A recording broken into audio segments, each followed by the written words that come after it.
Alrighty, so today we're going to be covering KeePass.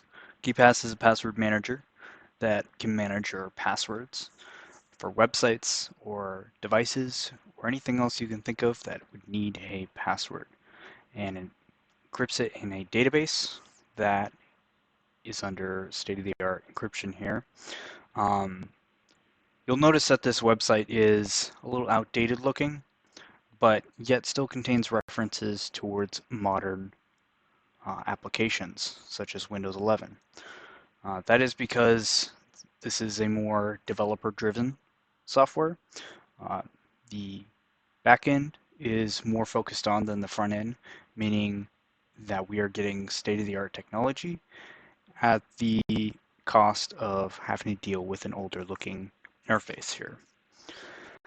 So right off the bat, we'll see that there's two different versions. We have the latest and greatest version, 2.53, at least today. This version is the most up-to-date version. There are a lot of plugins with KeePass that you can add on that have compatibility restrictions, and that's why they still offer the 1.41 version. You'll notice that both versions have a Windows installer and a portable version. Now, the difference between the two is the Windows installer actually installs files in your program folder within Windows.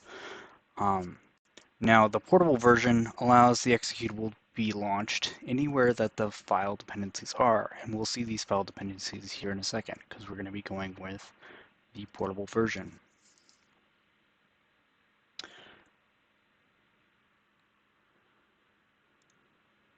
Alrighty, so let's open up that file and extract it. Just going to be extracting it to my downloads here. Alrighty, so now that we have our file here, we can see that there are a variety of other files next to this executable. And these are all the dependency files for KeePass. Now these files, if you decide to put KeePass on a USB or on a NAS, have to be next to this executable for them to be referenced while the program is running. The portable version allows you to essentially become portable with the software. So for instance, if I were to move the program files onto the desktop, it would not break anything. We can see this is on my desktop here. So now getting into KeePass. So right off the bat, we are prompted with if we want to have automatic updates, which for the average user, I would say yes, this is a good idea. Staying up to date and having the latest encryption is a good idea. So we've launched KeePass. The program is running successfully. There's no errors going on because we have kept our dependency files with it. And we notice that there's no way of creating a new entry. That's because we don't have a database folder. KeePass requires this database file, which is where all your passwords are going to be stored, to be created initially. Later on, after you've created one, you can open these database files. For instance, if you needed to do any kind of recovery, like you only had the password database left, if that's the only thing you can have, then you can reinstall the entire program, reference, and open that database again if you have the master password for it. So let's create a new database. It's telling us that we're going to create a new database. We can name this database whatever we'd like. So I'm going to call this my passwords. And notice that that's saved to our documents. I know I went through that a little quick. Let's pull that up. So if I go to my documents, we can see it hasn't quite been created yet, but we know where it's going to be. So I'm going to leave this here and you can watch it populate with that database folder. So now I'm going to put in a master password.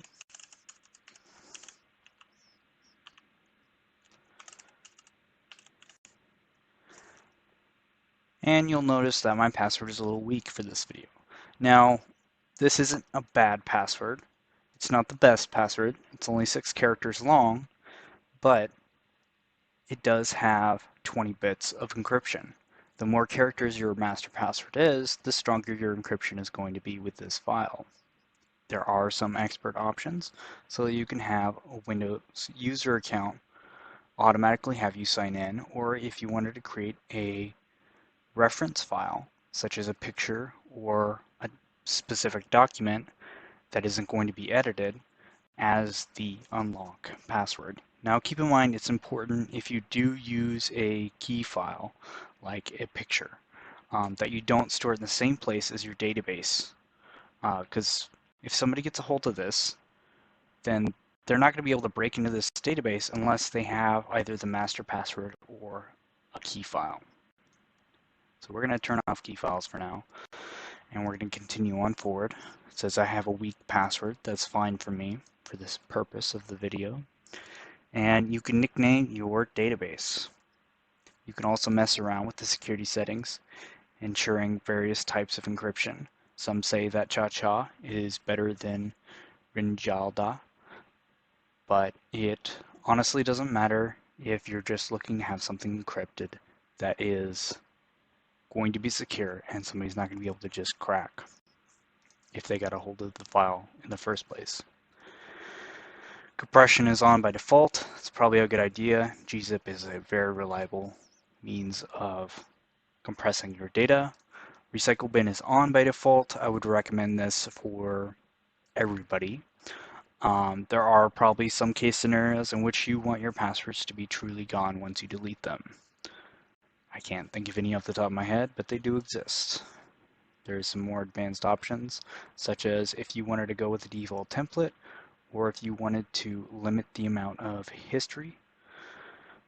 You can also force the password to get changed every so many days, or recommend that they get changed every so many days.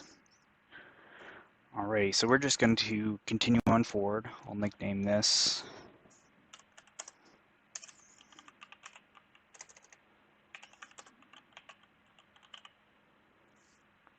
and awesome.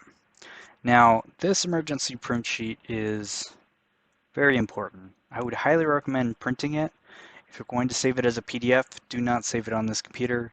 It's access, like anybody's ability to access this sheet is going to allow them to decrypt your database. I would recommend printing this off and sticking this somewhere safe. I'm going to skip this for now for the purpose of this videos, but in any real case scenario where you are going to be storing actual passwords, please print this off. If it's going to be a PDF, I would recommend sticking it on a USB and keeping that USB somewhere safe just in case. So right off the bat, we see well-organized groups for us to use as examples and some sample entries. Now, a lot of people don't like the fact they can't just see the password right away. So I'm going to show you that you can go to View and that you can configure your columns. And you can configure your columns to hide characters if you want. If you don't want people to see the username, you can hide data using asterisks. Same could be said with passwords. By default, that is set on to hide your data with asterisks. That's to prevent people from just peering over your shoulder and seeing what your password is laying about. Now there is an automatic kickoff feature to where the KeePass will automatically log you out if you were to leave KeePass up and running with all your passwords. That way, if you left your computer 5 minutes later, if there's no mouse interaction, it's going to automatically log you out and keep your password secure. Now, I did check username to have asterisks as an example of toggling the asterisk feature. So let's see that here. We can see our usernames are asterisks and our passwords are revealed. I'm going to set that back because that is honestly going to drive me nuts, but I will leave passwords unhidden by asterisks. Now,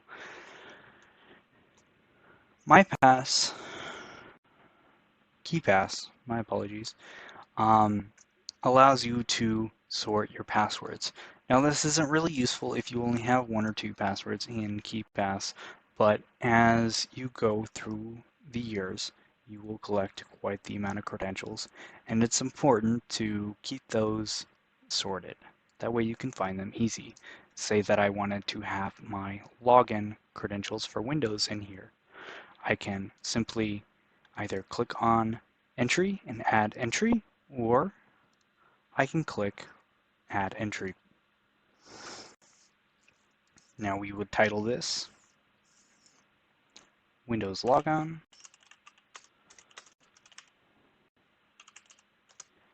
probably whatever workstation you're at.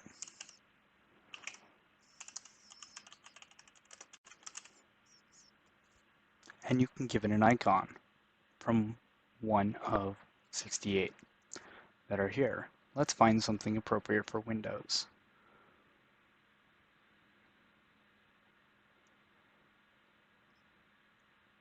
How about this Windows icon here, number 38? Awesome. So what is our username? And by default, it gives you a password that it considers to be very secure. It's 20 characters long. Its level of encryption, if it was to be stored on another database with encryption, as all databases holding passwords are or should be, you can tell that if somebody is going through and dehashing passwords, the odds of them finding what your password is and dehashing it is going to be astronomical in comparison to somebody that types password.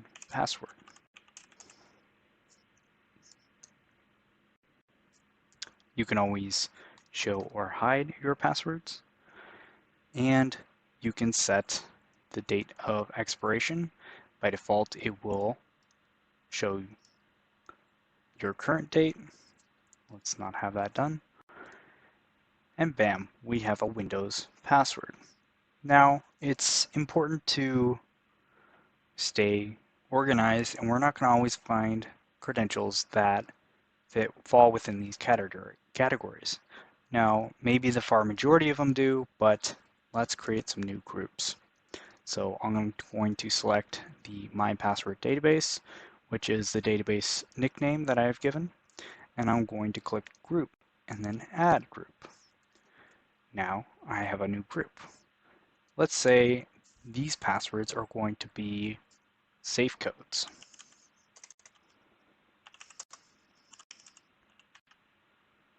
Give it a quick name, maybe give it a better icon, something that represents a safe, if I can find one.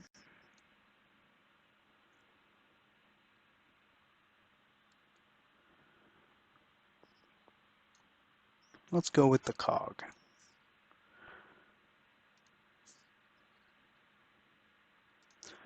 Now let's say I have a whole bunch of safes. I have a safe at my parents' and I have a safe at my house. I can create another group by first clicking on this category, adding group. So I'm adding a new group, and I'm going to say mom and dad's, and then I'm also going to add my home location.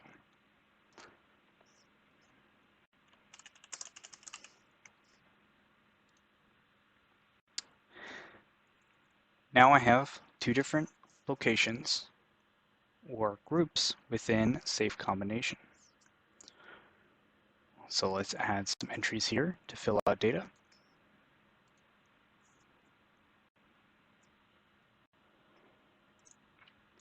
Let's add a Honeywell safe.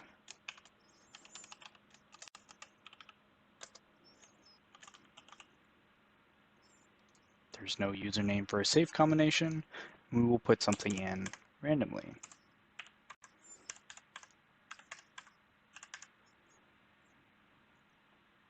And create the entry. Now we can see we have created a entry with no username and a password. And URLs don't really apply in this situation. We could add a note, but it doesn't really seem necessary at the time. Good things to put in notes or maybe backup answers. So you could have separate answers for every single secondary authentication question that you have. So I'll also add an entry at my home, so my own personal safe. And let's add a sanctuary safe.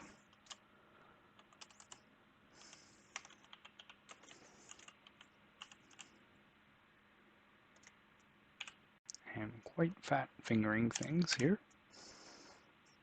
There's no username again for this safe, and we will add some random safe combination.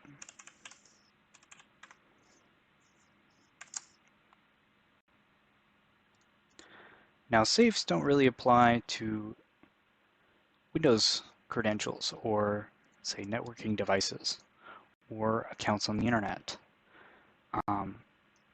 So we can also add an entry, say that we have an Amazon account.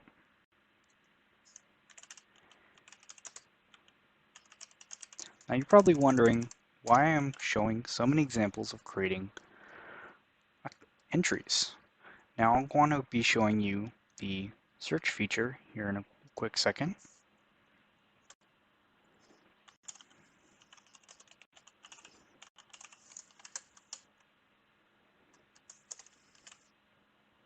And this time we're going to be keeping the default password, such as we were going to actually set our Amazon account to have whatever generated password they have provided here. This is a very secure random generated password, or at least as random as computers can be.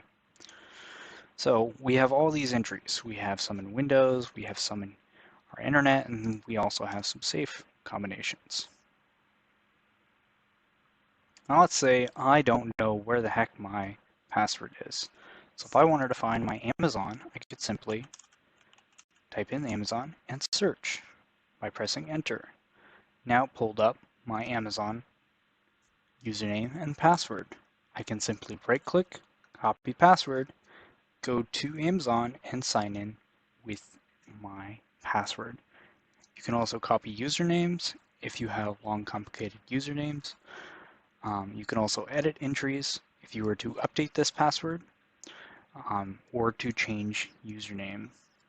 You can also change, say I moved my safe from my mom and dad's to my brother's. You can edit the group and say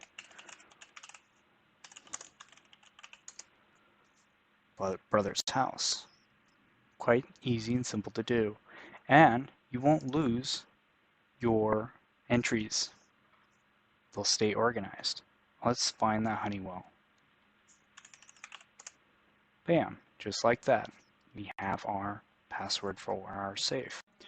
One more thing I wanted to cover is that you have to save what you have done in the program in order for it to reflect in the file. So we notice over here in our documents where our password database is supposed to be, it's not. So let's go ahead and exit out and save changes. And bam, our password database has been created. Now we can open up KeePass again, type in our master password, and we are accessing this file. Now if you make changes, let's say we add an entry,